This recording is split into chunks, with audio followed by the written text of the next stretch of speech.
কপালে লাথি মেরে আমি যাবো গা। কি দিতে পারছস তুই আমারে? হ্যাঁ, একটা দামি শাড়ি দিতে পারছস? কোথাও ঘুরতে নিয়ে যেতে পারছস?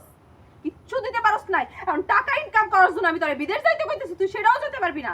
আর আর আমারে আরামে এসে রাখতে পারবি না, তাই না? তাহলে তোর মতো ভেড়ার সংসার আমি কেন করব? বিয়ার আগে তো খুব কইছিলি বিয়া কইরা আমি তোমার রাজরানী বানায় রাখবো, আর এখন চাকরানী বানায় রাখছ তুই আমারে। তোর মতো ফকিন্নির সংসার যে করে তারে তুই এই সংসারে নিয়ে তার লগে সংসার কর, আমি যাবো না। এই বেটা কি হয়েছে বৌমা? তুমি এই লাগেজ নিয়ে কই যাও? আমি কই যাই সেটা জানি না, আপনার কাম কি? আমার কি লাভ মানে? এটা তুমি কেমন কথা বলে বৌমা? তুমি হচ্ছে এই বাড়ির বউ, তুমি হঠাৎ করে কাউকে কিছু না বলে এই বাড়ি ছেড়ে চলে যাচ্ছ।